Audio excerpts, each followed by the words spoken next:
Airglue Media and the Cantina Cast are proud to present Mando Monday.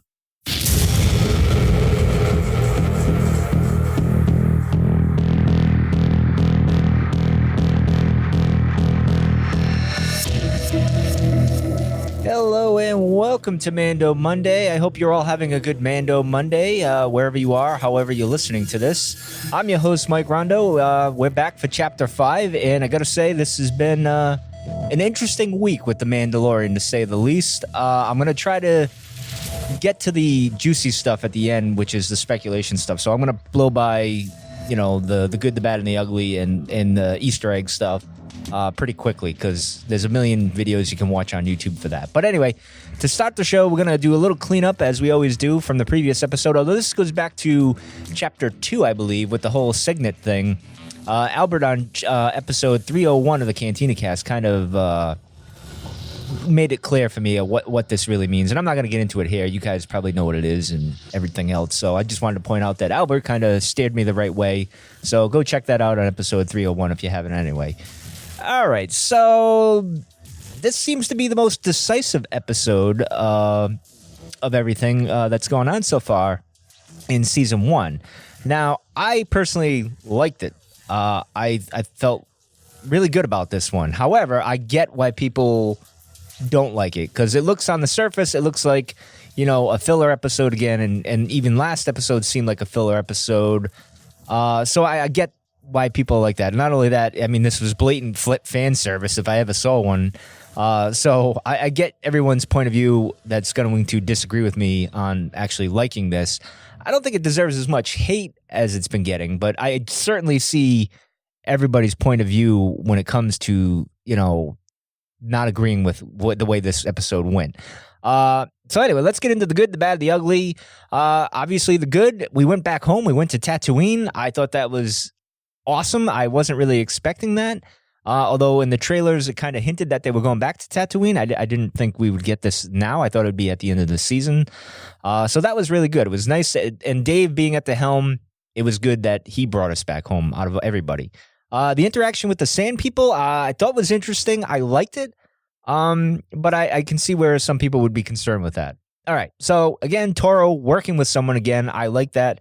Even though I wasn't a fan of Toro, I like that they worked. They had a pretty good dynamic going on. So I like that. And I like the double crossing again. This is great. So I definitely, this makes you feel good that there's, you know, that backstabbing, double crossing thing that you would expect in this world. The comedy wasn't bad. I thought the Beskar joke between Mando and Toro was pretty good. And, you know, there was some other, you know, when he was talking to Fennec, he said, "We could drag you." I thought that was pretty cool. I really like that as well.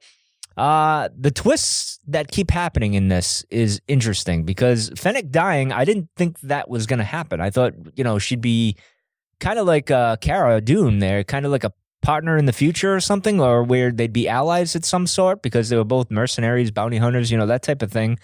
So that was good. And like the other thing that I like is that we're not getting the band of misfits get together to fight good. You know what I mean? And that's a trope that's been used countless times in Star Wars. And again, like I said, I enjoyed the surprises. Just, you know, when most of the episode seems predictable because it's following those Western, samurai, Saturday morning cartoon kind of vibes and plots. About 20, 25 minutes in, near the end, you get this plot twist like Fennec dying, which I thought was really, really cool and surprising me. So the other good thing I would say, and this wasn't really in my notes, but I'll just say is, if not one thing, the show certainly is getting the surprise element in the speculation train running very well. It's doing a really good job. And I apologize if you hear any Star Wars sounds in the background. That's actually my Star Wars Arcade 1-Up machine going, because I forgot to mute it before I came on air.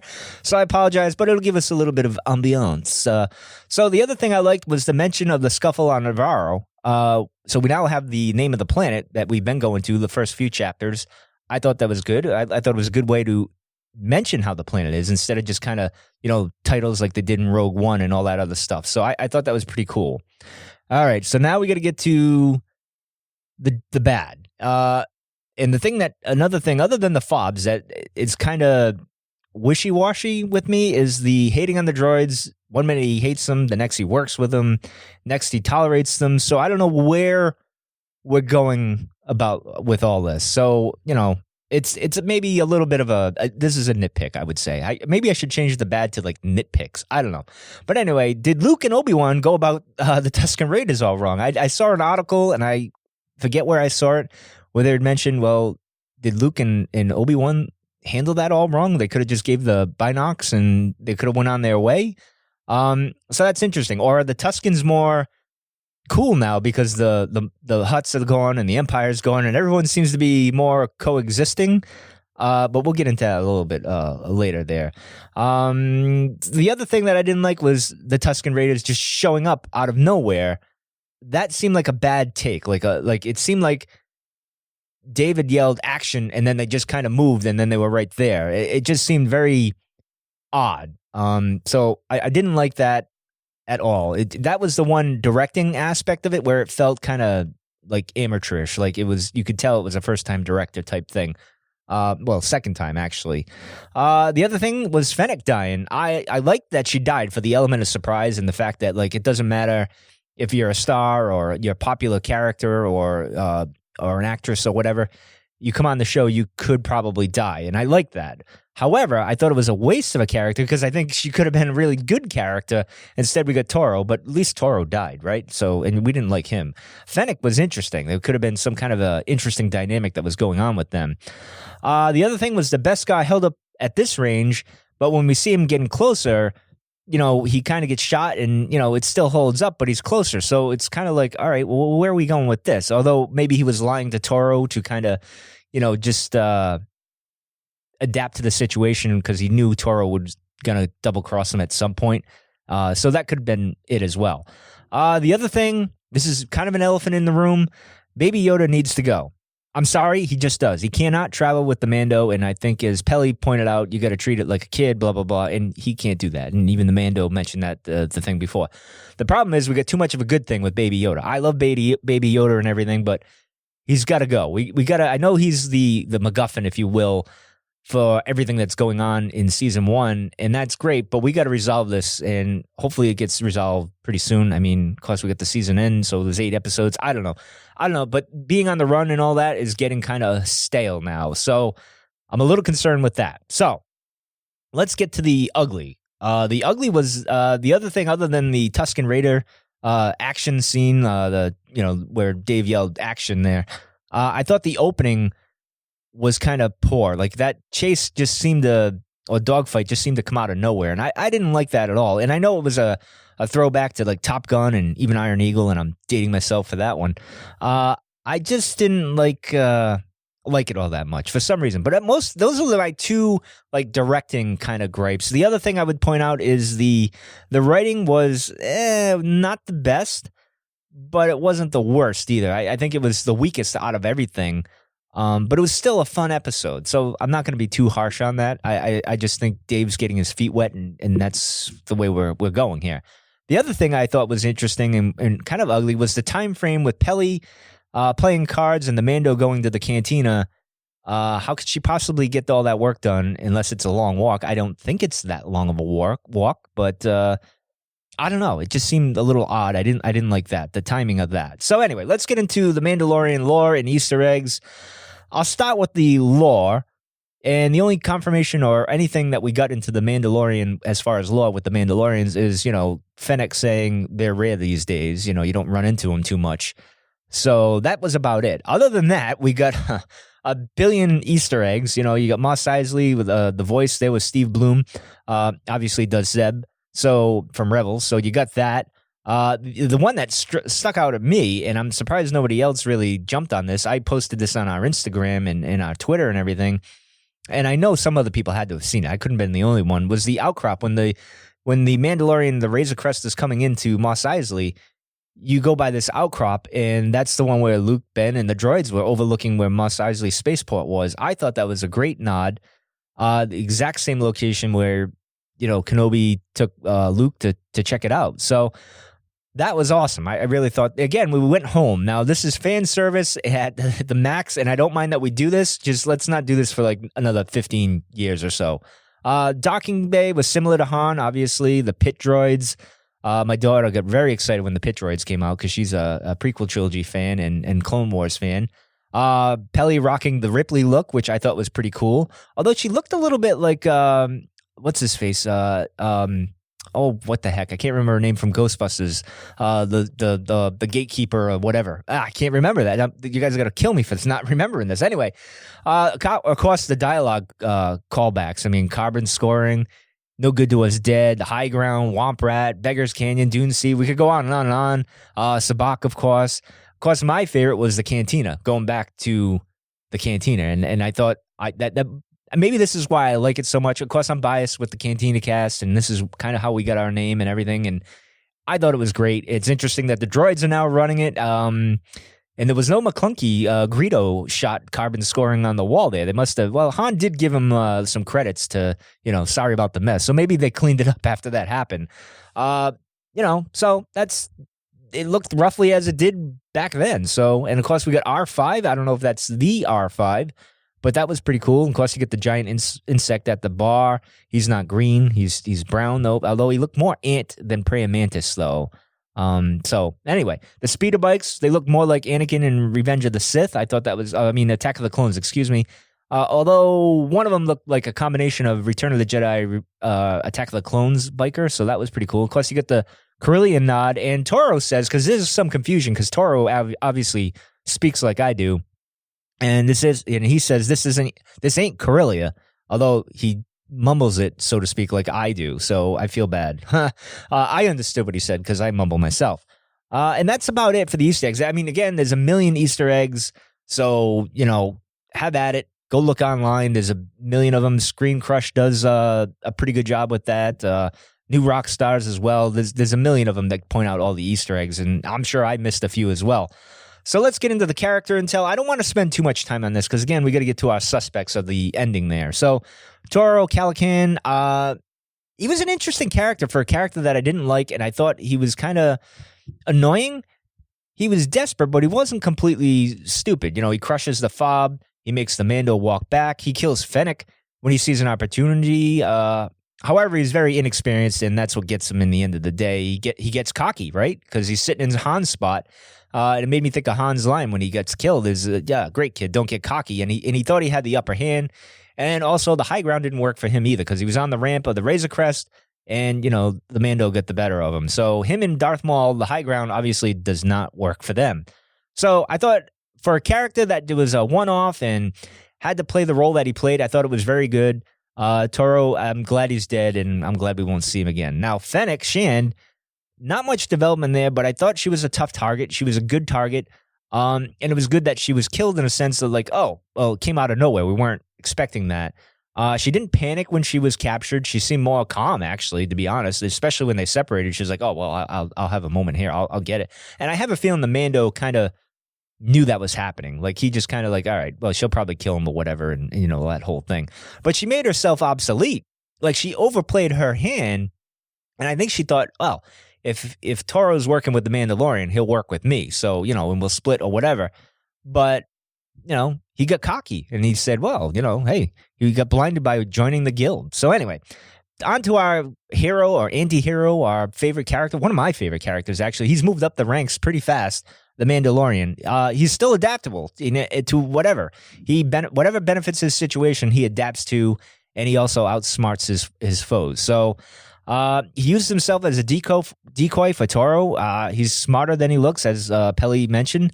I get the impression that he tends to play the fool to get the upper hand, and I think that's what came in here. So, but that's about all I have for the Mandalorian himself. I don't want to get, I'm going to do a breakdown of the Mandalorian in season 1, his character arc and all that stuff at the end of the year. I'll do a bonus episode, or maybe it'll be part of season 1. I don't know what I'm going to do. But anyway, let's get into the big speculation here. So I'm going to start first with a little one. Why is Mos Eisley so sparse? I want to know the day-to-day on Tatooine before anything. There's no huts, there's no Imperial garrison, so did Cobb Vanth clean up the town that well? I don't know. The droids are running the cantina. They seem to be more peaceful. I'm sure there's not much work, as the droid pointed out at the cantina, that, since the huts are gone and the garrison's gone, it's kind of like there's no really reason to be there. So it's very interesting. I'm curious to see more of what's going on in the day-to-day on Tatooine. All right, so let's get into the big one. Let's get to our suspects of the mystery MCU treatment that we got at the end there. And this is what's throwing me off, is because this wasn't, the Razor Crest sails off or flies off or whatever. You're like, all right, that's the end. That's cool. I was getting ready to shut it off, and all of a sudden you get this extra scene, and this is an MCU type of thing. And this is what's throwing me off, because they wouldn't just do this for any other character, or would they? I don't know. I mean, Dave Controllus, he did that with Ahsoka. He's done it before, so it's a possibility. But I don't know. I don't think they would just do this for anyone. So let's break it down of the suspects that we have going into the next couple of weeks of the episode. I don't think this is going to be resolved until the season end, based on the description of the finale. Where the Mando encounters an unexpected enemy, and I think that's this. So let's get into this. Cobb Vanth. All right, now he's the guy that was in Aftermath, the first book, where he gets Boba Fett's armor. And he dons the armor, and he kind of plays the sheriff of Tatooine, cleans up the town, so to speak. I don't think it's him, because the problem is, if it's him, all right, he comes up, sees Fennec dead. Okay, all he cares about is Tatooine. Well, the Mando left, so why is he going to care? He's going to just police, and Toro's dead, so what does he care? It got resolved. In his mind, he doesn't have to do anything. So I don't think it's Cobb, although I'd like to see Cobb appear somewhere down the line. That would be pretty cool. So I don't know. I'm going to mark him off as a suspect. I don't think it's possible. I don't see him very plausible. All right, now Cad Bane. Now this is an interesting one, because like the character that was walking in this little bonus scene, he has spurs as well. And he is one of Dave's creations, right, from the Clone Wars. So he's been known to do that. He's done that before. He'll bring something on if it fits the story. I don't think Cad Bane fits the story. And JW in our Discord made a good point. He's not sure how long Duros live, but Cad Bane would be like, in his 60s or 70s at this point. He was born 62 years before the Battle of Yavin, I believe. So unless he's an old gunslinger going against a younger Mando, which is possible, because this was a trope of the episode, right? The young up and start going against the old gunslinger, which is the Mando, who's fairly young himself. He's like middle-aged, like me. But I don't think Cad Bane is coming here. Would it be cool? Yeah, absolutely. But I don't think Cad Bane is going to do it. And I just want to say, first and foremost, this is all speculation, and this could happen. I don't know. So, it's just my opinion. So we go to Moff Gideon. All right, why would a high-ranking Moff be out there hunting? He's got people to do that. He doesn't have to do that. See his death troopers and the flame troopers and all that other stuff. Sure, he's got a cape, and that gives us the feeling it could be him, but I don't see it as the case. Besides, he's not. Why would he be hunting Fennec? That's who was being hunted, because that's what the fob was going to. So I don't think it's him at all. At first I did think this is the most likely case, that this is going to be Grand Moff Gideon. I don't see that being the case, because the fob was, again, tracking Fennec, not the Mandalorian. If it was the Mandalorian, he would have, went off into space. But again, the thing that throws us off here is we don't know how the fobs work, right? So maybe it's picking up where the Mandalorian was, and he's a little behind of what the trail is. I don't know. So is it possible, Grand Moff Gideon? I think as I go down my list, the more likely that the person is. And he's right in the middle. So we'll go on to the next one, which is Griff Karga. This would make sense, but again, this person was tracking Fennec, not the Mando. And besides, as the recording of this episode, Carl Weathers is only listed as 2 episodes, and we've already seen him. So I'm not sure if that's the case. I'm not sure this will be him, because he's not listed in any more. Now, granted, Cara Dune, played by Gina Carnaro, I can't even talk, was listed as 1 episode a few weeks back, and they updated it. So, and even Bill Burr, who is in there, isn't even listed as well. So it's hard to say. I don't know. Is it Griff?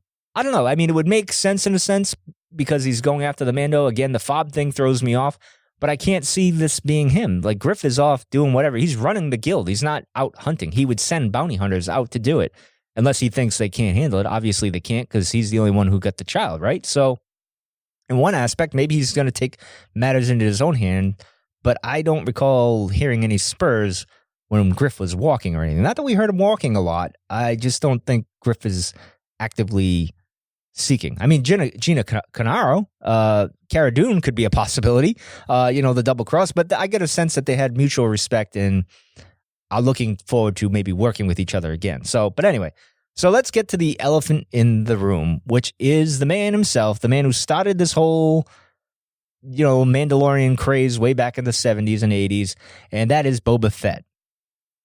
All right, so is it him? I think so. However, there's problems with this, and I'm going to get to that, but I'm going to give the reasons why I think this is him. First, as soon as we heard the spur sounds, we all kind of was like, yeah, it's got to be him. Why else? We're on Tatooine, which is another thing. So it's like, all right, interesting. We're on Tatooine. We hear the spurs walking. This is the other reason why it's Cobb Vanth, too. Like, people think that as well because he got Boba's armor, and maybe he's got his boots as well, which is rather weird. But anyway, the finale as well, the bounty hunter, Mando encounters an unexpected enemy, which Albert and I went over on episode 301, and we couldn't figure out who that could be. We were figuring maybe, we've seen Toro in the previews and stuff, and then we thought Cara, Gideon and all that stuff. So we're like, all right, well, I don't know. We know Boba Fett is alive, according to Disney, Lucasfilm, George, and everybody said he survived somehow. We just don't have any clarification. We know he lost his armor, obviously, in Aftermath, so he's going to look different than what he is. But the problem is the MCU ending. Like I said, why would they waste this on any other character, like a new character? Why would they just do that? I don't see why they would do this little bonus scene at the end there. That makes no sense. If you're going to do that, you're going to do it with a character that means something, right? So maybe it's Klieg Lars. No, only kidding. Maybe it's Watto. No, I'm joking, obviously. I think Vader killed him, or it's implied that he did. So I think Fett is the most likely candidate, to be honest. I can't see them doing this for anyone else. Now I know what you're thinking. This creates all sorts of problems if if Boba Fett comes in here, because the show is called The Mandalorian, not Boba Fett, right? So you bring Boba Fett into the mix, it kind of causes issues with the Mandalorian's character. At least on the surface, we look at it that way right now, right? I'm seeing it as like, okay, that's kind of a problem. It's kind of like the Baby Yoda problem. Like, Baby Yoda does take away from the Mandalorian's character. Like, a lot of people are all about Baby Yoda and not so much the Mandalorian. So that's kind of a problem too. Not as bad as Fett would be because they're very similar. So I think that if he did come back, this is going to be a bit of a problem unless we do this, and we discussed this. I know Joe in Discord mentioned it. I've mentioned it. I think JW mentioned it. A bunch of people mentioned it. Unless he's coming back and he kills Boba Fett and kind of assumes that role and that throne of being the world's or the galaxy's best, most feared bounty hunter. I don't know if fans would like Boba Fett to just come back and then die. I don't think we would forgive Dave for that. Now, I love Boba Fett, and I get why people are out there call him useless. Our friend Jason from Smoking and Drinking in Space kind of hopped on that today. He didn't really do anything. I get those points, but I still like Boba Fett. He was my favorite as a kid. That's gone down a little bit over time, but he's still one of the best-looking, characters we've had. So, I don't know. I don't think we could. I mean, I said they brought him back to make him useful, I guess you could say. I said that to Jason, but I don't know. What I do think could happen, what I think would be an interesting thing, is if this is Dave's way of saying, all right, we're on Tatooine. We decided, okay, we're going to give you a hint and kind of confirmation that the man is alive and well. And that's what this is. We see this little bonus scene, but nothing happens on The Mandalorian ever again. Like, we got this. And then somewhere down the line, Boba Fett appears. Maybe in the series finale of The Mandalorian, he appears. But, this is, Boba will show up somewhere else. I hope that's the case because I worry, especially with this show, because these 2 episodes seem filler episodes for a lot of people, although I see more as setup with the village, with the woman, the widower, and obviously this mysterious character at the end. I see it as more of something that's going to pay off later. And Dave's kind of like that with storytelling. His payoff is later on. Now, not as bad as the story group where they put something in a novel and we won't know about it till 10 years later. So Dave usually tells a slow burn of a story, which I kind of like, but I get why we would get impatient. So I don't know. I don't think we're going to get this resolved next week or the week after. I think the series finale, obviously, based on that description, will get it. So I don't know. What do you guys think? Do you agree with me? Do you think my suspects are legit? Do you agree with all my picks? Do you think it's Boba Fett? Do you think he's going to ruin things if he comes on. I think Albert said that. You could care less. For me personally, I could go either way. I really don't care if he comes on. I just hope they do it well, and I think they will. The other part of me is like, well, we don't need to go down that road. The Mando is such an intriguing character. We don't need to add the classic in this. So, but as typical Star Wars fans, we don't know what we want.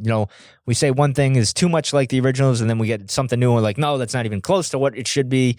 We don't know what we want. We're just so crazy. But anyway, that's going to do it for today. I hope you guys join Albert and Jonesy this week and listen to what they had to say about The Rise of Skywalker. They got a lot of stuff going on with that. So check that out. I'm sure they got a few opinions on The Mandalorian as well. I'm sure they'll inject that in the show somehow this week. I know they got like 2 shows coming up in 1 week. I think we planned that out because then we got the week off of, before the Rise of Skywalker comes out, and obviously we'll do our review as soon as that's over with. But anyway, join us in Discord, man, because we're having such a good time discussing things in Discord on all things Mandalorian and the Rise of Skywalker as well.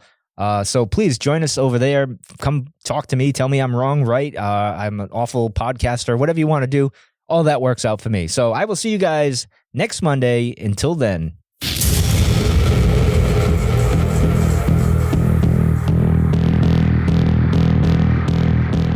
This podcast is not endorsed or affiliated with Lucasfilm, Star Wars, Disney, or Disney Plus, and is intended for entertainment and informational purposes only. All names, sound, music, and any other copyrighted material are held by their respective trademarks and copyright holders in the U.S. and abroad. I have spoken.